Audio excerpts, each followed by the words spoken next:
मुंबई जा रही एक ट्रेन में दो मदरसे के स्टूडेंट्स को किस तरह से मॉब लिंचिंग या बेरहमी से मारा गया है। इससे पहले आप देखें कि महाराष्ट्र में हाजी असरफ की इसी तरह से मॉब लिंचिंग कुछ लड़कों के द्वारा की गई थी। मगर उसके बावजूद भी मैं ये बात ज़रूर बोला था कि ये घटना रुकेगी नहीं, इस पर रोकथाम कैसे लगाया जाए, सरकार इस पर क्या कार्रवाई करेगी। और आज भी हालात वही है कि मुसलमान कहीं भी सफ़र कर रहा है, और जो अगर करना भी चाहता है और जो करेगा भी, तो इस चीज़ को समझ ले कि आप कम से कम 2-3 लोगों के साथ करें। क्योंकि कब कोई भीड़ आ जाए आपको और किस बहाने से मार दे, ये कहा नहीं जा सकता, और आपकी जान भी जा सकती है और सरकार कोई एक्शन नहीं लेगी। जिस तरह से आए दिन सारी मॉब लिंचिंग का आप हिस्ट्री पढ़ लेंगे जिस पर कोई कार्रवाई नहीं होती है।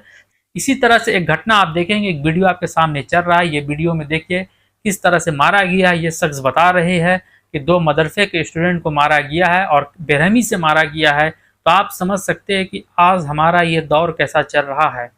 आज मुसलमानों का सफ़र करना कितना मुश्किल हो गया, कहीं चलना भी डर लगता है। ये पूरा डर का माहौल बनाया जा रहा है कि मुसलमान कहीं निकलना बंद कर दे घरों से, और कहीं न कहीं कुछ और साजिश के तहत भी काम हो रही है। क्योंकि आप देखेंगे जिस तरह का जो डर का माहौल, खौफ का माहौल बताया जा रहा है मीडिया में, आप देखेंगे कि ये सारी घटनाओं के बारे में चर्चा नहीं होती है। कई सारी घटना मॉब लिंचिंग की ज़रूर होती है, आए दिन होती है।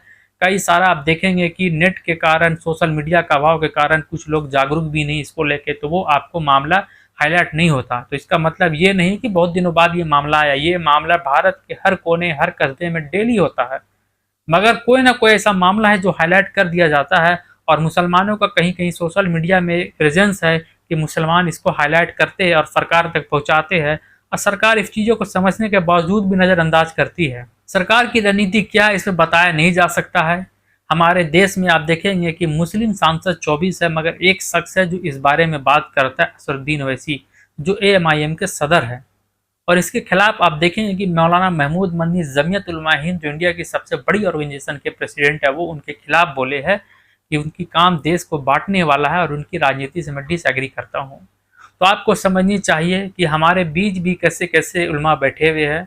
अब मौलाना महमूद मदनी को कौन क्या दिया, कैसे दिया, किस लिए वो ये बात बोले, क्योंकि मैं जहाँ तक जानते हूँ कि उनकी हर जवाब गहराई की होती है। आप बहुत सारे इंटरव्यू उनका देख लेंगे पिछले दौर आपकी अदालत, इस बार आप देखेंगे कि मीडिया में उनका काफ़ी सारा सीरियल आ रहा है। सीरीज बाय सीरीज आप देखेंगे पूरा आपको लॉन्च हो रहा है उनका इंटरव्यू वगैरह में। इसी एक पॉडकास्ट में उन्होंने इस तरह की बातें कह दी थी। तो आज हमारी बात, ये जो मॉब लिंचिंग की भी जो घटना है, इसके बारे कोई चर्चा नहीं करेगा 24 का 24 सांसद में। असदुद्दीन अवैसी साहब है जो इस बात को बेबाकी से संसद में बात करेंगे, और आए दिन वो हर मुसलमानों की हर मुद्दा में बात करते हैं। जो मुसलमान उसको बी टीम सी टीम से नवाजता है।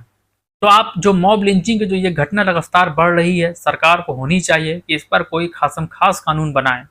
क्योंकि आप अगर इस पर खासम खास कानून नहीं बनाएंगे तो ये घटना रुकेगी नहीं, और कहीं ना कहीं अगर सरकार इस पर अच्छे से कदम उठा ले तो ये भी रुक सकती है। मगर जो लोगों का जान जा रही है, निहत्थे लोगों को जान जा रही है, बेकार के बेवजह जो मारा जा रहा है, और इस तरह से आप देखेंगे कि लोगों का मनोबल बढ़ता जा रहा है कि किसी भी मुसलमान को मार दोगे तो कोई कार्रवाई नहीं होगी। तो इस तरह से क्राइम दिन पर दिन किस तरह से बढ़ते जा रहा है, आपको समझ में आनी चाहिए कि किसी पर बस दाढ़ी टोपी दिखना चाहिए, उसके बाद आप मार दो, उस पर कोई कार्रवाई नहीं होगी। ये उन पर कॉन्फिडेंस मिल गया है, और यही कॉन्फिडेंस का कारण है कि मॉब लिंचिंग का घटना इतना दिन से बढ़ते जा रहा है। घटा नहीं है, कहीं कम नहीं हुआ, दिन पर दिन बढ़ते जा रहा है, घटना बढ़ते जा रहा है। तो समझनी चाहिए मुसलमान भाइयों को भी और सभी लोगों को भी कि कहीं ना कहीं कुछ लोगों का इसमें साथ जरूर दिख रहा है, तब जाके ये घटना दिन ब दिन बढ़ते जा रहा है, और मुसलमानों के अंदर एक खौफ भी बढ़ते जा रहा है। मुसलमानों को होनी चाहिए कि सफ़र जब भी करे तो एक ग्रुपिंग में सफ़र करे, क्योंकि आज की हालात दौर बहुत ख़राब है, बताया जा नहीं सकता। सोशल मीडिया में बहुत सारे वीडियो आपको मिल जाएंगे।